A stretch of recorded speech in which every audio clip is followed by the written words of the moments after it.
Alam mo, Bongbong Marcos, naisahan ka ng Banateros. Nagulangan ka ng Banateros. Ha? Kung gusto nyo ng tunay na balita, Coach Oli News po ang panuorin ninyo. Panuorin nyo, Banateros. Bakit? Hindi namin sinakyan yan. Alam namin patibong yan. Diba? Sinasabi na namin sa inyo. Ha? Dito kayo makikinig. Kung meron kaming balita, ilalabas namin sa aming vlog. Ilalabas ko dito sa aking vlog o sa SMNI. Ha? Sabi ko sa inyo patibong Ano ba talaga ang totoong lagay ni Bongbong Marcos? Pasok. Gusto nyo mag-jumping jack sa Hoy! Naglakad lang ulo. Naglakad lang. Can you tell everyone na magalit ang akin? Ano ko Grabe, no? Ibang klase na talaga mga ang mga politiko ngayon, ano? Pero, iba na Ngayon, dati ang mga magnanakaw nakahubad. O ngayon, ang mga magnanakaw nakabarong. Dati, pag mag-e-exercise ka, kailangan nakasuot ka ng pang-sports. Ngayon, nakabarong na, pambihira. Ano ang pambansang kasuotan ng mga maiitim ang budhi? Barong. Ayoko na magbarong. Kaya ako, nag-stay na ako sa Amerikana. Gusto ko sana mag-shift to barong. Ayoko na, pambihira. Yan ang suot ng magugulang na tao. Ayan this is hindi it's the tape. It is I am carrying my statement for this afternoon, which is what I'm going to make. It is April 14. We're going to talk about the excise tax. Yon. Nadinig ninyo? Ha? Fake news si Bongbong Marcos. Nadinig, hindi nyo nadinig, ha? Sabi niya, excise tax daw. Pinagmamalaki niya. Dati kasi, pagka proof of life, malalaman mo na hindi replay yung video, yung dyaryo ang ipinapakita. Di ba? Ano yung headline ng araw na yon? Ito, ang pag-uusapan daw, excise tax. Pero, ang sinabi niya, April 14. April 13. Nilabas nyo yung video, April 13. Monday. Sasabihin mo April 14. Ano ka, fake news? Naalala ko tuloy, yung sinabi niya, ni isang baril, walang pumasok sa loob ng KOJC. Animal, sinungaling ka. 5,000 ang pumasok na pulis at KOJC, lahat may armas, mahahaba pa. Yung iba, dala-dalawa, 3 pa ang dalang armas. Ganyan po ka fake news yan.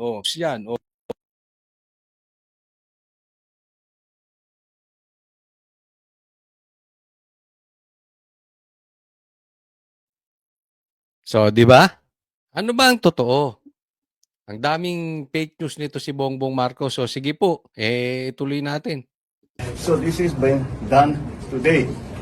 And I challenge anyone who are saying that I am sick, that they come and exercise with me. We will see who is stronger. You come to the gym with me. Tingnan natin kung sino mas malakas magbuhat ng weight. Sige, Bongbong. Ipatawag mo ako, animal. Animal ka. Nag-challenge ka pa. Sinabi niya, kung sino yung nagsasabi na ako'y may sakit, come with me in the gym. Exercise, tingnan natin sino mas makakabuhat na malakas. Sige. Gusto mo yung 2 kamay mo, 1 kamay ko lang. Naghahamon ka, patawag mo ako, Bongbong Marcos. Pasabi na mo ako. Samahan kita sa gym. Sasabihin mo, Coach Oli, yabang mo naman. Sino ka ba para ipatawag niya? Ganyan ang mga nila Di ba? Pag hinahamon natin ng drug test si Bongbong, sasabihin nila, sino ka para hamunin mo ng drug test si Bongbong? Eto siya naghamon. Bagamat hindi ko sinabing may sakit siya, sige, ikaw naghamon. Patawag mo ako, samahan kita sa gym. Matagal na akong hindi nakaka-workout kasi medyo naging busy ako. Matagal na po, siguro bago pa magpasko, hindi na ako nakaka-workout. Tayo puro cardio lang. So, hindi tayo nakakapagbuhat. Sige, ipatawag mo ko, di magkasubukan tayo. Kasi pinagmamalaki niya, wala siyang sakit. Hindi po. Hindi, wala kang sakit, kaya kaya mo mag-gym. Hindi. Yung iba nga, basketball player eh. Naglalaro pa ng basketball. Inatake sa puso, patay. Hindi mo makukuha sa ganyan yan. Pakitaan mo kami ng medical bulletin. Kung maglabas ka ng opisyal, ano? Anong totoong kalagayan? Nagpapa-check up ka, sabi mo sa ospital, hindi maglabas yung ospital. 'Di ba? Hindi mo makukuha sa hindi porket wala kang sakit nakakapag-jumping jacks ka. Hmm. Pero alam mo, gusto Ganyan si Bongbong Marcos, 'di ba? Pag nagsisinungaling. Wag na tayong maglokohan, 'di ba? Pag hindi niya kayang sagutin ng isang bagay, patawa-tawa. Sabi, hinahamon ka ng drug test. Tawa-tawa siya. Why should I? Why should I? Why should I? Tawa-tawa. Eto po, kung matagal na po kayo nakikinig kay Coach Oli, yan po, lagi ginagawa niyan. Basta magsisinungaling. Basta hindi niya kaya paliwanag ang isang bagay, patawa-tawa. 'Di ba? ko nga sabihin, ang mga kababayan naman natin, ngayon, tiniyak ko na makita ninyo na hindi totoo yung mga sinasabi nila, na kasinungalingan yan. Kaya mula ngayon, yung mga taong yan, na nagsabi sa inyo na may sakit ako, na baldado na ako, ngayon alam ninyo, puro sinungaling yung mga yan. Kaya lahat ng sasabihin ng mga yan, kasinungalingan. Ayan. Sabi ko sa inyo di ba? Ano sinasabi niya? Simula ngayon, wag na kayong makikinig dyan. Kasi mga sinungaling yan. Mga fake news yan. So yan lang po ang gusto ng gobyernong ito. Para mabawasan yung nagbabalita na sila ay magnanakaw. Yan po ay tunay. Hindi po yan fake news. Kayo ay magnanakaw. Pero hindi namin sinabi yung patay ka na. Hindi namin sinabi may stage 4 cancer ka. Ewan ko doon sa mga kasamahan ko sa Banateros. Pero kami, nag-uusap-usap kami sa GC. Alam na namin nung una pa lang, hindi totoo yan. Patibong yan. Si Coach Oli hindi nagsabi na stage 4 cancer yan. Wala kayong nadinig kay Coach Oli na sinabi ko stage 4. Even yung mga kapitbahay, even yung mga kaibigan ko nagtatanong sa akin, anong sagot ko? Posibleng totoo, pero posibleng patibong. Kaya hindi ko sasakyan yan. Yan ang gusto nila. Maubos ang mga DDS vloggers. Excuse me po, change us. Ibahin po ninyo ang Banateros. Ibahin ninyo si Coach Oli. Hindi nyo matitibag diyan sa pagpapakalat ninyo. Para kagatin namin ang fake news. Excuse me po. Ang atupagin natin, ano sinasabi ko? Ano pinopost ko sa Facebook? Ang atubagin natin, hanapin yung mga nakinabang sa maleta. Yung mga mastermind ng Ghost Projects. At isa ka doon, Bongbong Marcos. Wag na nga tayong mag-ano-ano dito. Hindi namin gusto-gusto yan patay-patay na kasi kung mamamatay ka, bukas, bakit hindi pa ngayon? Sa madaling salita, hindi po namin cargo yun. Nasa Panginoon na yun. So, hindi yun ang pupukusan namin. Ang pupukusan namin, yung nagpapahirap sa Pilipino, yung pagnanakaw ninyo ng pamilya ninyo, kasama anak mo, kasama pinsan mo. Yan, derechahan na po. Kung dyan nyo ako ididemanda, so be it. Bakit? Ang daming sinabi nung Maleta Boys. Di ba? Sinabi rin niya ng mga Marines. Naku kayo. Kaya kung opinion ko, tatanungin ninyo. Wag na nating pag-usapan kung ito stage 4 is stage 4. Ang pag-usapan natin dito. Yung pagnanakaw niya na sinasabi ng marami. Kahit huwag nyo nang paniwalaan kung sino man yung mga yun. Now you know who the liars are and who is telling the truth. Yun. Hindi kami yun. Hindi si Coach Oli yun. Paniwalaan nyo ko. Maisahan ka ng Banateros, no? Hindi ubra yung style mong yan. Ha? Etong mama na ito, hindi naisahan ng Banateros. Bakit? Kahit na kinarga siya ni BP Sara as president, kami from the get-go ayaw na namin sa'yo kasi adik ka. Sinabi sa amin mismo yan na PRRD. Kaya from the very beginning, hindi mo naiisahan ng Banateros. Ibahin nyo kami. Hindi mo kami budol to eh. Budol yung mama na yan. Ang gusto lang yan, ma-eliminate yung magbabalita ng kalokohan nila. And once again, I think it's very, very easy and very clear that I'm in very, very good health. I just had everything. My numbers are. I just had my regular blood test kasi nagpapaano ko ng vitamins and everything. And I'm fine. I'm really quite fine. The last time that I went to the hospital was to have my CAT scan to show na yung diverticulitis ko gumaling na. So that was what? 2.5, 3 months ago. Mga ganun. Mga ganun. Hindi ka pa magaling sa sakit mo. Anong totoong sakit nito? Diversionitis. Yun ang totoo mong kasi sakit. Kasi lagi kang nagda-divert ng mga bagay-bagay. Yun ang stage 4 sa'yo. Oh, diversionitics. Pambihira. Titingnan nyo ito, ha? Pwede naman niyang i-deny. Bigyan ko kayo ng halimbawa. May duda ang taong bayan sa pagiging addict niya. Even si dating presidente, si PRRD, sinabi addict siya. Mga politiko, sinabing addict siya. Even kapatid niya, sinasabing addict siya. Pwede naman niyang i-deny na convincing. Na magpa-drug test. Tapos na sana. Pati ang sakit niya. Di ba?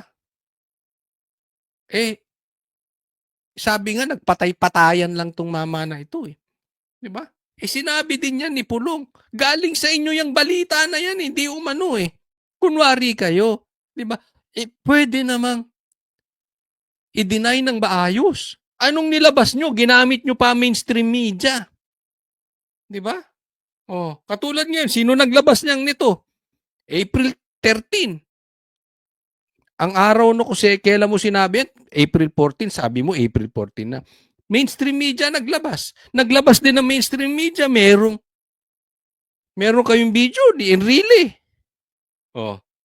Diba? Ano sa madaling salita ginagawa nitong mga ito? Dinadivert nila yung mga bagay-bagay. Kasi nga, sobrang laki noong pasabog na binuking sila nung mga ex-marines na siya, ang anak niya at yung pinsan niya, yung pamilyang Marcos magnanakaw. So iniba nila. Nagpatay-patayan. Kunwari may sakit. Pwede mo namang maglabas ka na lang ng medical bulletin. Tapos na anong ginawa nila? Sinadya nila maraming matrap. Yan ang pag-usapan. Tapos, lalabas siya pa exercise. You are a clown. Hindi po circus ang paghihirap ng Pilipino. Diba? Nakikita nyo? Pwede namang i-deny ng walang, yun na style nila paduda eh. Kung inikot-ikot nila, naglabas sila ng di umanong mga video na dati ng video. Ang hinihingi ng tao, drug test. Ang hinihingi ng tao, medical bulletin. Kung ano-anong sinasabi ninyo. Ngayon, lalabas siya. Pa-jogging-jogging. Alam nyo kung bakit? Kasi mamaya lang pag-uusapan na yung impeachment ni Sara. Yun ang pamatay sunog na naman nila. Yun naman ang pang-divert na nila. Para wag na naman pag-usapan. So tapos na yung issue ng patay-patayan niya. Ngayon naman, Sara. Kaya lumabas na siya. Nagpakita na siya. Kala mo mautak ka nun. Tanga ka pa rin. Hindi para sa akin ha. Hindi mo naisahan ng Banateros. Excuse me po. Di mag-libel ka kung magla-libel ka. Diba? Pero wala kang makikita sa post ko na may sinabi ako cancer ka. Oh, ang cancer mo yung divert. No. So that's all these reports of me going to the hospital. I haven't been to the hospital for 3 months, and even then it was just to have a CAT scan, because the CAT scan to tell my doctors if the diverticulitis has completely been fixed, and it was, and I'm done. My diet is back to normal. My exercise is back to normal. I still exercise 3-4 times a week. I'm watching my food better than before. But you know, so Alam mo, Bongbong, wag ka kasi parang bakla. Para kasing bakla eh. Diba? Wala kang convincing eh. Oh. Alam mo kung bakit? Lulubog lilitaw ka. O ngayon, lumitaw ka na naman. Paano ka na naman? Pa-jumping jacks. Oh. Makalipas na naman ng 1 linggo, hindi ka na naman makita. Oh. Tapos lalabas na naman yung balita na napa-hospital ka. Oh, lalabas na naman na mahina ka. Tapos hindi ka na naman makita. Oh, eh sabi nga nung iba, nagpapa-check up ka. Yung iba naman sinasabi, nagpapalaglag ka ng tama kasi bangag ka. Ay di, ano bang sabi ng kapatid mo? Lulong ka, yan ang totoong kalagayan mo. Lulong ka, Bongbong Marcos. Kaya nga, alam mo wala sa'yo, Bongbong Marcos? Consistency. Lulutang ka tapos lulubog. Oh, para kang palitaw. Lutang lubog. Kulang na lang sa'yo, lutang libog eh. Hindi ko, ewan ko. Sige, gusto nyo, magpustahan tayo. Diba? Bagamat di ako nagsusugal. So, pustahan tayo. Mamaya, mawawala na naman yan. Mga ilang araw, hindi mo na naman malaman kung sa matagpuan. Diba? Sasabihin nila, nasa Amerika, nandi sa probinsya. Asan ba sa talaga? Ang dami nating problema, minsan di ka matagpuan. Oh, tapos magyayabang ka, paglabas mo, sila sinungaling. Anong kabaklaan yan, Bongbong Marcos? Nako. I'm sorry. Maintenance medicines? Maintenance medicine for no. I have 2. One for gout, which is lopurinol. Nung nasa lahi namin mga Ilocano, magka-gout eh. No, excuse me po. Ako po Ilocano. I'm half Ilocano, half Tagalog. Wala po akong gout. Excuse me po. Hindi po kasi ako nag-a-addict. Hindi ko sinasabi yung mga may gout, nag-a-addict ka. Hindi po. Pero huwag mo nang idama yung mga Ilocano sa mga pinagagawa mo kasi nakakahiya eh. Parang sinasabi mo lahat ng Ilocano magnanakaw. Parang sinasabi mo lahat ng Ilocano. Hindi po totoo yun ha. And the other is for high blood pressure, for hypertension. Those are the only 2 medicines that I take. The others that I take are nothing really. When I have allergies, I take an antihistamine. Pero wala naman ngayon. Aside from that, that's it. That's it. I'm not a great believer in supplements. If you eat well and you exercise regularly and you get regular sleep, yun lang medyo kulang ako yung tulog. But Paano addict ka nga? Sige, taas ang kamay ng mga nanunood dito na mayroong malapit sa buhay, masakit man, pasensya na po, pero may mahal kayo sa buhay na nag-a-addict. Di ba? Hirap makatulog. Hindi ka makatulog. Hindi dahil sa marami kang ginagawa, nawawala ka nga parati. otherwise, everything is normal, and I'm happy to say that I'm healthy. You want me to do more jumping jacks? Army dozen. I can do the army dozen. So eto na ngayon. Pag ang isang tao healthy, magja-jump, kaya jumping jacks. O sige, try ko kaya 1,000 jumping jacks. Nako ka. Hindi makukuha yung healthy sa ano. Ang healthy, yung hindi addict. Nakita ba kayo ng addict na healthy? Sige nga.